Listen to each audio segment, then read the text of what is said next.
Give me well. Well, so much for this winter. Look at this here. +1 or 2. Went out in the lake just over there. It's hard to tell from here, but it's first 300 feet. I went and track dug down about a foot. You can feel it, so you pin it and you keep going. I'll just shoot from there to there. I know it's 3-4 feet deep, whatever. Pin it over there, no problem. Even went out thinking, okay, well, the beaver lets the water out and it's going to be slushy. But I come back to the second pass and it's a foot deep of water just fell up into the track I dug. So that ain't no good. If you're out there by yourself and you're ice fishing, and of course you drill a hole, the water comes up to the top. And next thing you know, you go to leave and your sled's frozen to the ice and you're by yourself and you need a hatchet and a hacksaw and a chainsaw and everything else. And we just pulled 5 guys off the lake. I looks over there and there's a big 6-place skidoo trailer sitting on the road. I thought someone was renting the neighbors. So I goes over there, I go, how's it going, fellas? And they get the 2 kids had an old cat, and one broke down, they wouldn't go. So they had an older, about an 90 skidoo, and it blew the clutch and belt off, pulling the broken cat. And the other sleds were a 4-stroke Yamaha Apex and a newer skidoo. And so it took all of those guys to pull the broken ones off, because you're pulling the slush and you're just digging the china. It's super hard to machines, man. You know, you think, okay, I can zip over slush. It's when you get stuck in the slush, when you break down, is when you're having your trouble. I've seen guys that had to leave their sled overnight. Of course, that slush freezes all up and around the track the next day. You come out there and now it's chainsaw city and bags of salt and holy Jesus. You wonder why a guy even bothers to snowmobile around here in this kind of weather. Come on, Tama. Ready? Go get it. The most fun you can have around here is throwing the ball for the dog. See, look at this. It was -35 20 hours ago. Now it's +1. Look at this. I just backed my sled back in there to hell with it. Had the minnows and everything. Well, I can wait till tonight when if it goes to below 0, it'll firm up. And then they fish they bite at night anyway, so not really any wind. While there is a good breeze there, you can see it. But it ain't cold, man. It's friggin' +1. So I just did some more trail packing and just in my meadow and stuff, and shit melted off my truck, and this is good. Good for that, bad for sledding. What a drag, though. I mean, that was yesterday, Saturday, the 4th. Feb 4th. Was the Kearney Vintage Sled Show, and it was -35, and a couple of my buddies went, and they said there was hardly any sleds there.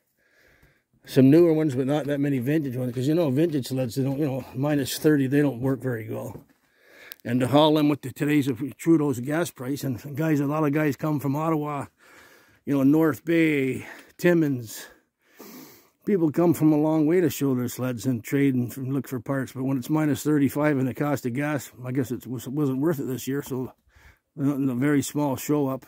A lot of the modern sleds go there because the trail is actually open to there. But only the Seguin Trail, I think it's called 103D or 104D, from 214 turn off at the Licks, Tim Hortons, and the Petrocan on the 400. The Seguin Trail, that goes right to Kearney. Goes right by Sprucedale. That's the only trail that's open and groomed. Our trails is 804 and 109 and the 101 and all that. It's people are riding that, but they can't legally say it's open because the groomer was broken.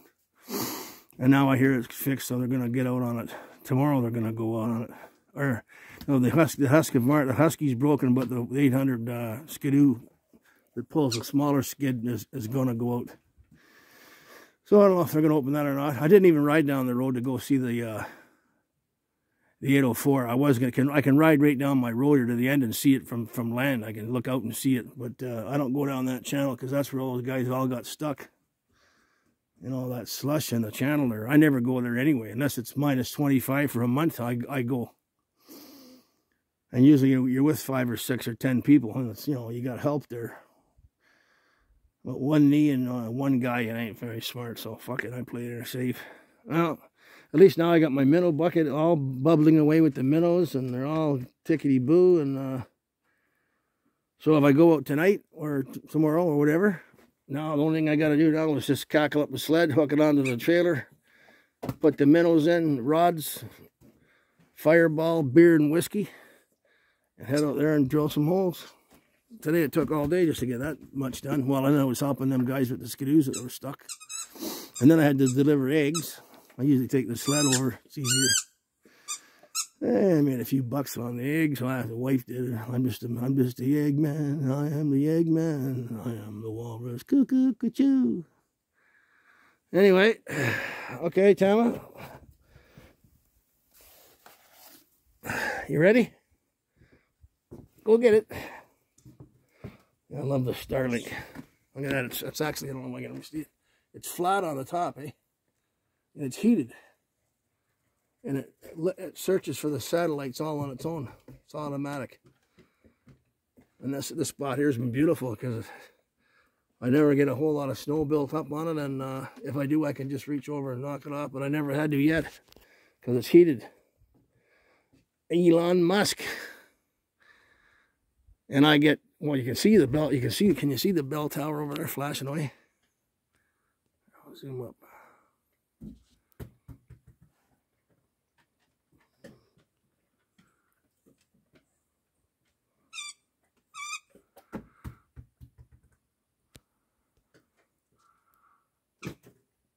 It's right in there.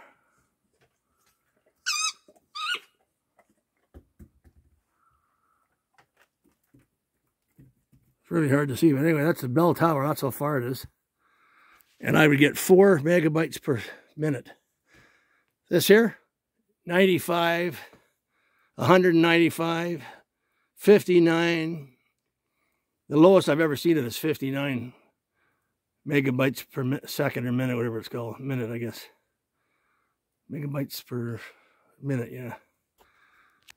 So, and he's got like 3 million fucking satellites up in space there. So if one's snowing over there, you get the one that's over there. And if that one's blocked, you get the one from over there. It's a beautiful system. And it was $600 for startup. And then it's $40 less a month than the Bell was. And 8 zillion, thousand, trillion friggin' channels. Anything you want. So it's worth it. So if you can get one, get one. Live in the 20th century. Where's your ball now? Uh-oh. Oh, here it is. Dumb human can't see nothing, eh? That's okay. They told me I'd go blind if I kept that up.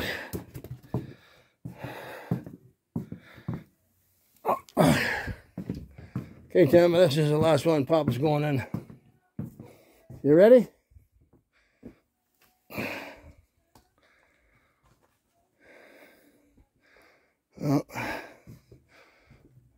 Well, I did see sleds way early this morning going by, but I think everybody's thinking, no way, man.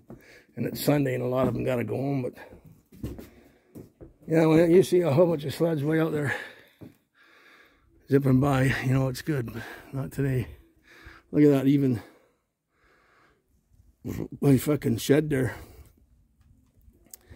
From the other yesterday's video, there was what, 2-3 feet on there. That's what happens when it's unbelievable. Oh my goodness gracious. Unbelievable. Anyway, after you find garage, keep your stick on the ice. Your right hand crank over and out.